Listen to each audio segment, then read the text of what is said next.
Meclis hitabımızda Türk demokrasisini darbe anayasası utancından bir an önce kurtararak yeni sivil bir anayasayla buluşturma irademizi teyit ettik.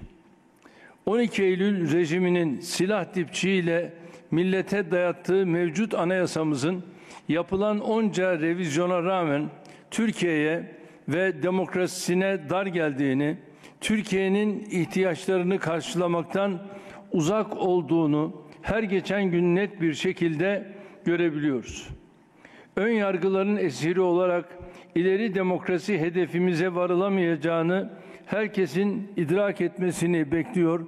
Tüm siyasi partilerin yeni anayasa çağrımıza yapıcı cevap vermelerini samimiyetle temenni ediyoruz.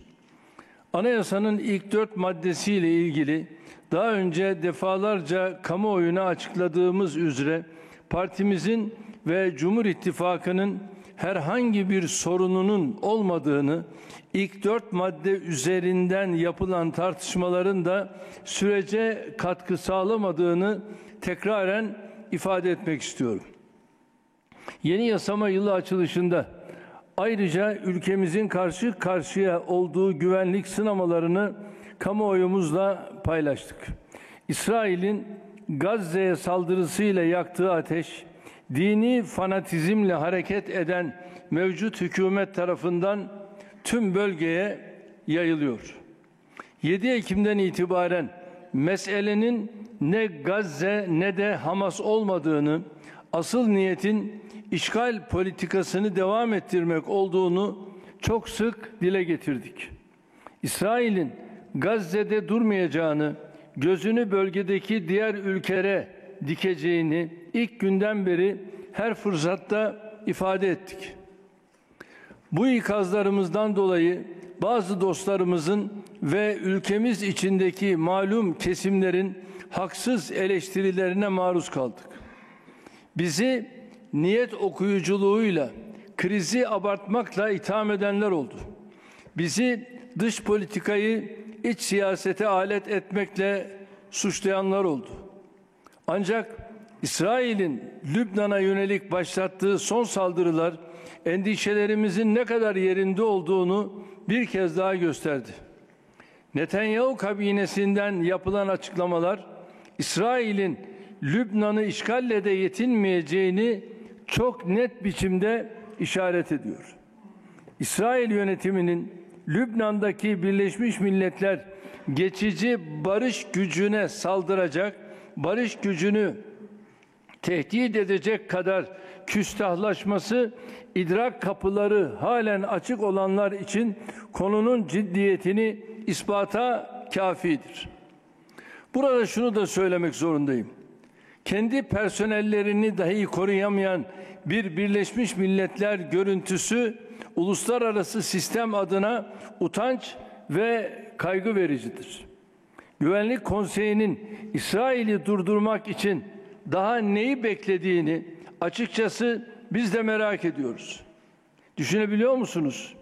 İsrail tankları UNIFIL bölgesine giriyor, barış gücü askerlerine saldırıyor, hatta bir kısmını yaralıyor. Ancak Birleşmiş Milletler Güvenlik Konseyi tüm bu haydutlukları tribünden sadece seyrediyor. Bunun adı acizliktir. İsrail saldırganlığına teslim olmaktır. Biz işte bunun için yıllardır dünya 5'ten büyüktür diyoruz. Bu adaletsiz tablonun değişmesi için bundan sonra da hakikatleri gür bir sesle dillendirmeye devam edeceğiz. Aziz milletim, gelinen noktada şu gerçeği hepimiz görmekteyiz. Siyonist emeller peşinde koşan İsrail hükümeti, Amerika ve Avrupa'nın koşulsuz desteğini aldığı müddetçe saldırılarını durdurmayacak. Dışişleri ve Savunma Bakanlarımız meclisin kapalı oturumunda amacın, niyetin, asıl planın ne olduğunu izah etmişlerdir. 7 Ekim sonrasındaki vahşete rağmen tehdide gözlerini kapatanlara ne yaparsak yapalım bazı gerçekleri kabul ettiremeyeceğimizi biliyoruz. Bugün İsrail'in gönüllü sözcülüğünü üstlenenlerin geçmişte bölücü terör örgütünün Suriye uzantısı içinde aynı cümleleri kurduklarını unutmadık. Terör tehdidini bertaraf etmek amacıyla Suriye'nin ve Irak'ın kuzeyinde yönelik operasyonlarımıza en fazla tepki gösterenler de yine bunlardı. FETÖ ihanet çetesine karşı mücadelemizi dinamitlemeye çalışanların aynı kesimler olması elbette şaşırtıcı değildir. Bakınız, burada mesele asla tehdidin kaynağı değildir. İdrak melekelerinin tamamen kapalı olmasıdır. Öyle bir hayal dünyasında yaşıyorlar ki hem Türkiye'nin gerçeklerinden kopuklar hem de bölgemizi ve dünyayı takip etmekten acizler. Gelişmeleri Türkiye eksenli okumak yerine Batı merkezli okuma hastalığından kendilerini bir türlü kurtaramıyorlar. Tekrar ediyorum. Savunma ve Dışişleri Bakanlarımız karşımızdaki tabloyu çok net biçimde ortaya koymuşlardır. Tüm bu gerçeklere rağmen ülkenin ve milletin güvenliğine dair meseleleri polemik konusu yapanları milletimizin takdirine bırakıyorum. Biz onlara itibar etmeden gereken tüm tedbirleri alıyoruz ve alacağız.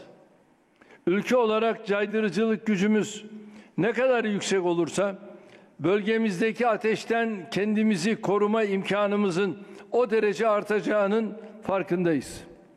Tüm bölgemizi kasıp kavuran bu kriz fırtınasından Türkiye'yi suhuletle çıkartmakta kararlıyız.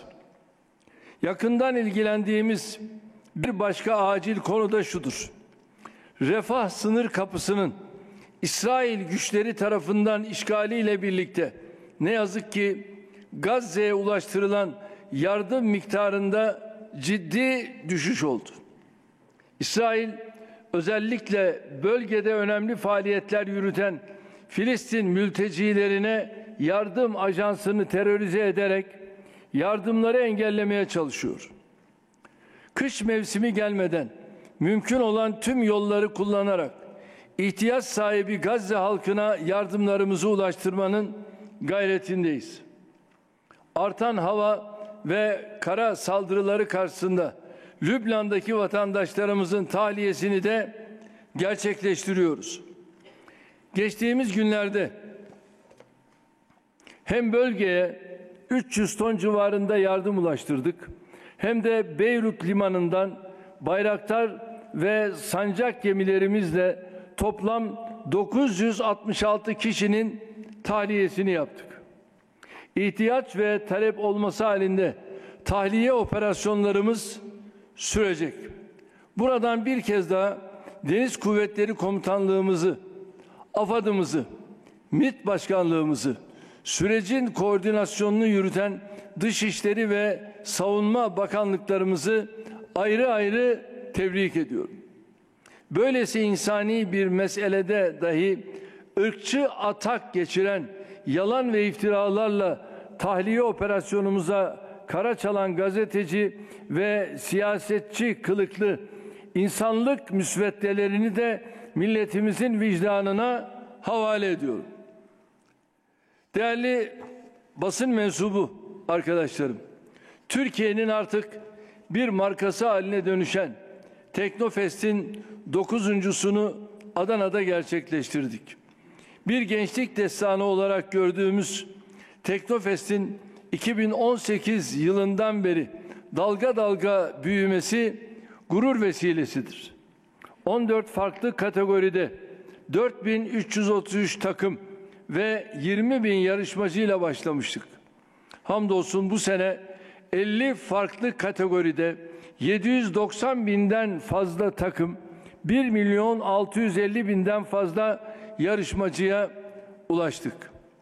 Çoğu genç, 1.100.000 kişinin ziyaret ettiği Teknofest Adana, ülkemizin geleceğine dair umutlarımızı tekrar güçlendirmiştir. Türkiye'yi savunma ve ileri teknolojilerde hak ettiği yere getirene kadar bu yolda sabırla yürüyeceğiz. Savunma sanayinde muhatap olduğumuz gizli açık pek çok ambargoya rağmen nereden nereye geldiğimizi aziz milletimiz çok iyi biliyor. İnsansız hava araçlarında dünyanın ilk 3-4 ülkesi arasında yer alıyoruz. İHA ve SİHA satış sayısında ise zirvede Türkiye olarak biz varız. Geçen yıl bu alanda dünya genelinde satışların %65'i Türk savunma sanayi şirketleri tarafından gerçekleştirildi. 2023 yılında savunma ihracatımız 5,6 milyar dolar rakamını yakaladı. Türkiye'nin savunma ve havacılık ürünleri ihracat gelirleri Ocak-Eylül döneminde geçen yılın aynı dönemine kıyasla %12,2 arttı. Böylece ihracatımız yıllık bazda %10,4'lük yükselişle 6 milyar doları geçti. 2024 yılında 178 farklı ülkeye ürün ihraç ederek ciddi bir rekora imza attık. Savunma sanayimizi seferberlik ruhuyla desteklemeyi sürdüreceğiz. Milli teknoloji hamlemizle inşallah çok daha iyi yerlere geleceğiz. Şunun bir kez daha bilinmesini isterim. 21. yüzyılı Türkiye 100 yılı yapma hedefine kilitlendiğimiz bir süreçte inovasyon ve ileri teknolojide yakalayacağımız başarı vazgeçilmezdir. Bunun için her şeyden önce dünyadaki gelişmeleri doğru okuyacak, çığır açmış teknolojilerin kuluçka dönemlerini çok iyi analiz edecek ve bugünü kurtarmayı kafi görmeyerek yarınları doğru planlayacağız. 2024-2025 akademik yıl açılışında diğer hususlarla birlikte özellikle bilimsel araştırmalarda üniversitelerimizden beklentilerimizi vurguladık. Yeni akademik yılın öğrencisi, hocası, öğretim görevlisi ve çalışanıyla tüm üniversite camiamız için hayırlı olmasını diliyorum. 5 Ekim Cumartesi günü sismik araştırma gemimiz Oruç Reis'i İstanbul Boğazı'ndan Somali'ye yolcu ettik.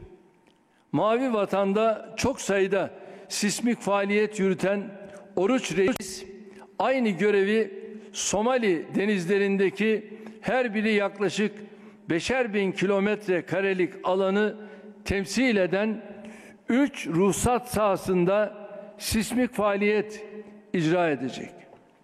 Aziz milletim, burada bir hususa özellikle dikkatinizi çekmek durumundayım. Bölgemizin içinde bulunduğu kesif ve karanlık atmosferde dışarıdaki meselelerle çok yakından ilgilenirken evimizin içini toparlamamız, yani iç cephemizi tahkim ve takviye etmemiz fevkalade önemlidir. Bunun yolu da evvel emirde siyasette diyalog zeminini güçlendirmekten, farklı siyasi partiler ve toplum kesimleri arasındaki müşterek paydayı olabildiğince büyütmekten geçiyor. Sınırlarımızın hemen ötesinde her gün yeni bir çatışma patlak verirken şunu çok net söylemek isterim ki siyaset kurumunun eski alışkanlıklarla yoluna devam etmesi mümkün değildir. Mevlana Hazretleri'nin şimdi yeni şeyler söylemek lazım ifadesinde anlamını bulan ruha bugün her zamankinden daha fazla ihtiyaç duyuyoruz. Bu noktada esasen yapmamız gereken bellidir. Türkiye'nin umutsuzluk girdabına sürüklenmesini bekleyenlerin ve onların içimizdeki lejyonerlerinin gerilimi körüklemesine 85 milyonun 1000 yıllık kardeşliğine gölge düşürmesine müsaade etmemeliyiz. Türkiye'yi kendi iç dinamikleri üzerinden köşeye kıstırarak denklem dışına atma girişimlerine rıza gösteremeyiz. Şunu hepimiz görmeli ve uyanık olmalıyız. Her kim siyasetten topluma yayılan yumuşama iklimini baltalamak için hamle yapıyorsa kesinlikle Türkiye'nin iyiliğini istemiyor demektir. Her kim siyasi hırslarını ve ideolojik ön kabullerini bir tarafa koyma erdemi sergilemiyorsa ülkemize ve milletimize büyük bir kötülük yapıyor demektir. Her kim ülkemizin güvenlik kuşağını güçlendirmeyi hedefleyen çabalarını sureti haktan görünerek hedef alıyorsa, milletin zihnini bulandırıyorsa, acı hatıraları tekrar deşiyorsa apaçık bir ihanet içerisinde demektir. Bunu şunun için söylüyorum. Malumunuz Türkiye son dönemde siyasette bir yumuşama iklimine girdi. Siyasi aktörler arasında bilhassa milli meselelerde ortak paydada buluşma arayışları artmaya başladı. Siyaset kurumunu üst üste yaşanan 3 seçimin sürüklediği yüksek gerilim hattından çekip çıkarma iradesi siyasi partilerle birlikte toplumumuzda da makes buldu. Terörün ve şiddetin Türk siyasetini esir almasının ilaniyeye önüne geçmek için bir kapı aralandı. Hüsnü niyet göstergesi olan bazı adımlar atıldı. Ancak tüm bunlarla eş zamanlı olarak bu atmosferi henüz meyveye durmadan zehirlemeye dönük girişimler de yoğunlaştı. Partisi tarafından dışlanmış, hatta istenmeyen adam ilan edilmiş kimi eski siyasetçilerin ekran dolaşıp kutuplaştırıcı söylemlerle sağa sola sataşmasını, özellikle siyasette yumuşama atmosferini provokatif ifadelerle hedef tahtasına koymasını asla iyi niyetli bulmuyoruz. Değerli dostlar, karşımızda girdiği tüm seçimleri kaybeden, son olarak parti içi yarışı da kaybederek rekor kıran bir zatın bizimle ittifak ortaklarımızla daha vahimi Türkiye'yi birlikte yönetmeye talip olduğu eski ortaklarıyla ilgili hakaretamiz ifadelerine cevap vermeyi kendimize zul addediyoruz. Aynı şekilde dün bazı illerimizde ortaya çıkan son derece kötü, son derece kışkırtıcı, terörü ve şiddeti öven sahneleri de kesinlikle tasvip etmiyoruz. Terörle ve şiddetle arasına mesafe koyması beklenenlerin tam tersine terör diline sarılması samimiyetsizliğin işaretidir.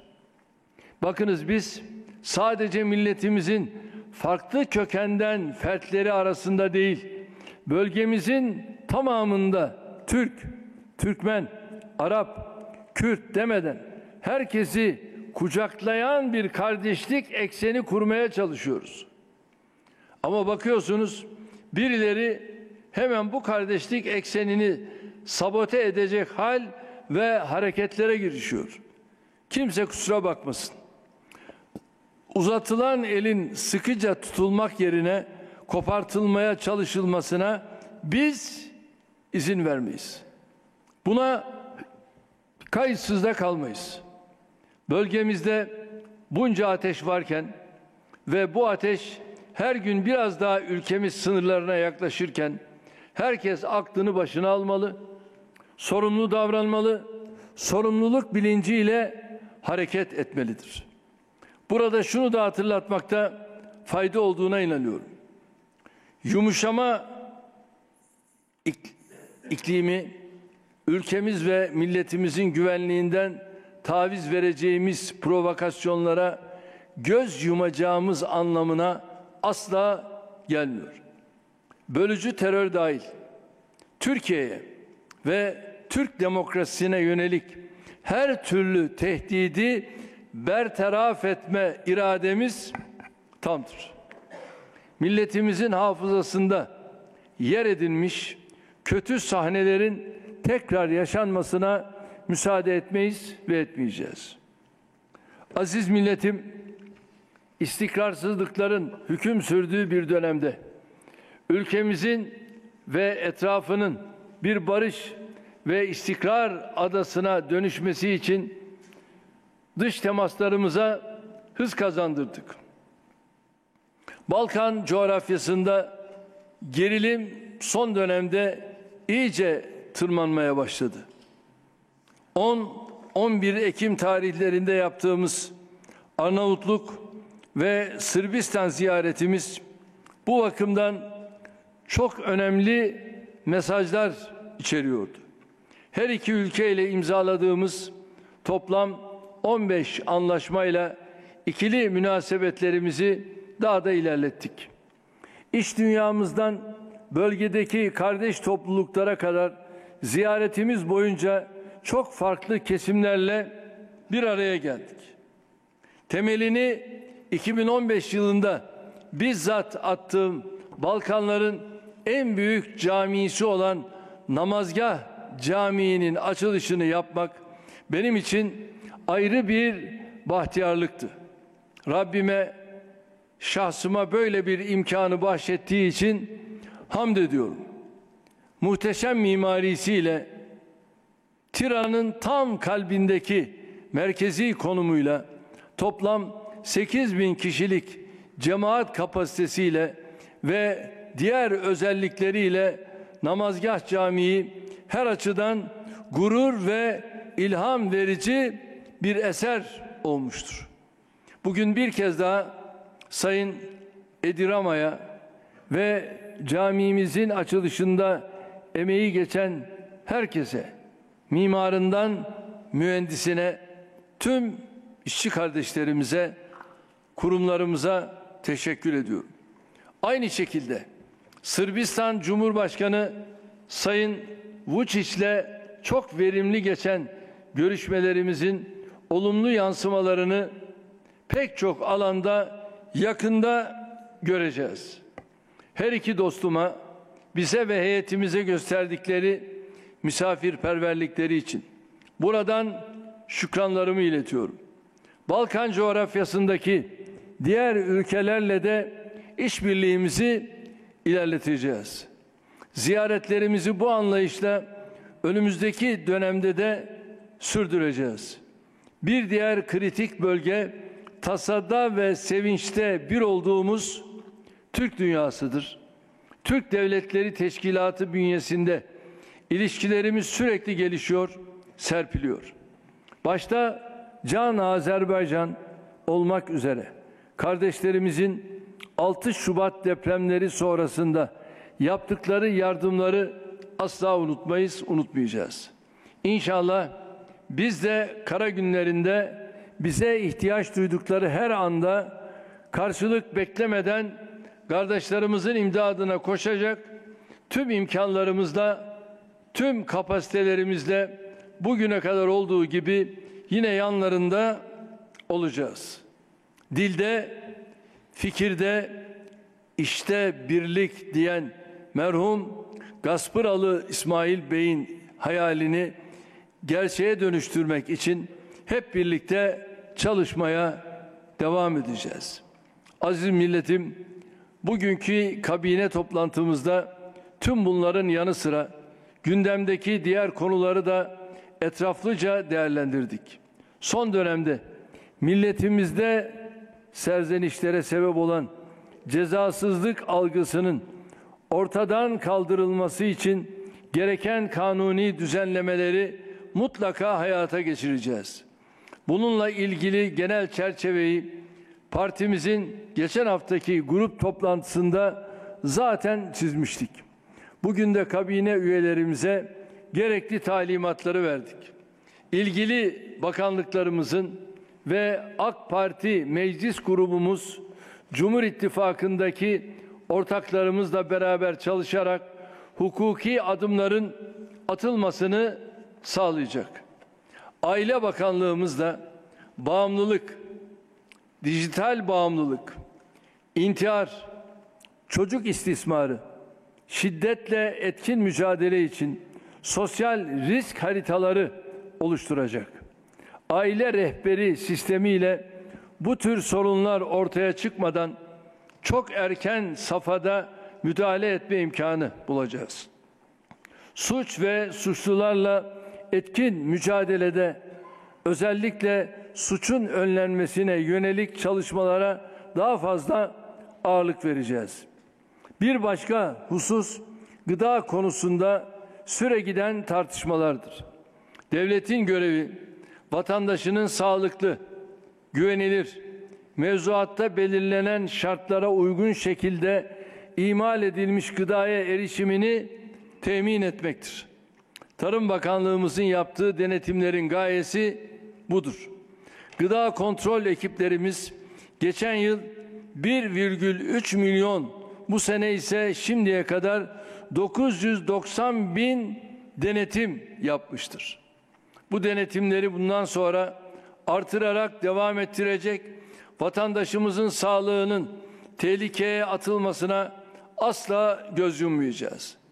İhmalkarlıktan veya fırsatçılıktan kaynaklanan her türlü sıkıntılı durumu da adil, hızlı ve şeffaf bir şekilde kamuoyumuzun bilgisine sunacağız.